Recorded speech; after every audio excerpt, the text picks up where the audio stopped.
তো নমস্কার বন্ধুরা, আশা করি সবাই ভালো আছেন। তো বন্ধুরা, এখন আমি যে বিষয়টা নিয়ে কথা বলবো তো সেটা হলো শাকিব খান অভিনীত সিনেমা, যেটার নাম হচ্ছে তাণ্ডব।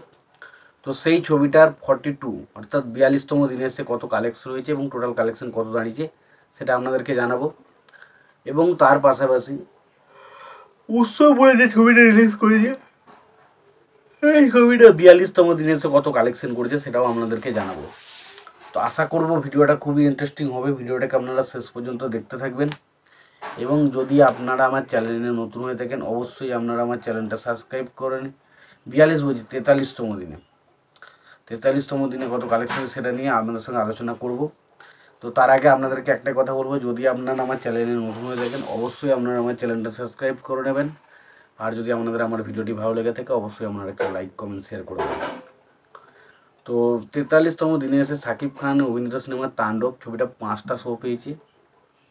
এবার যদি হাউসফুল শো এবং অলমোস্ট ফুল শো এর সংখ্যার দিকে আলোচনা করি, তো হাউসফুল শো এবং অলমোস্ট ফুল শো এর দিক দিয়ে কোনো শোই কিন্তু হাউসফুল বা অলমোস্ট ফুল শো যায়নি।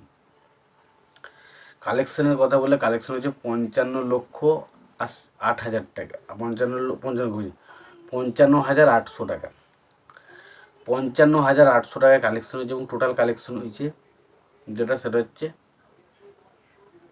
10,54,00,000 টাকা মতো, 10,54,00,000 টাকা ছবিটার কালেকশন হয়েছে।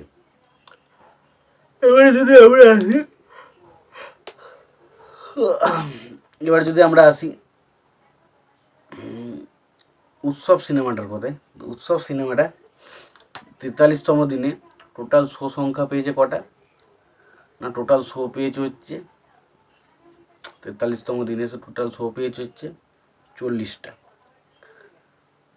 তার মধ্যে 13টা শো ছিল হাউসফুল এবং 2টো শো ছিল অলমোস্ট ফুল। এবং কালেকশনের দিক দিয়ে যদি কথা বলি, কালেকশনও হয়েছে 21,37,000 টাকা। এবং টোটাল কালেকশন যেটা দাঁড়িয়েছে সেটা হচ্ছে 7,82,00,000 টাকা, 7,82,00,000 টাকা ছবিটার ওভারঅল কালেকশন হয়েছে। তো এই ছিল মোটামুটি এই দুটো ছবির বক্স অফিস কালেকশন রিপোর্ট যেটা রয়েছে সেটা আপনাদেরকে জানালাম।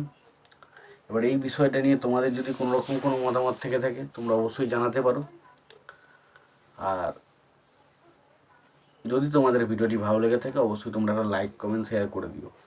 আর একটা কথা বলার ছিল যে দেখুন, অ্যাকচুয়ালি শাকিব খানের তাণ্ডব সিনেমাটা ভালো হয়েছে, বাট ছবিটা কিন্তু বক্স অফিসে সেই পরিমাণ সফলতা পাচ্ছে না যেটা আমরা তুফানের সময় পেয়েছিল বা বড়বাজার সময় পেয়েছিল।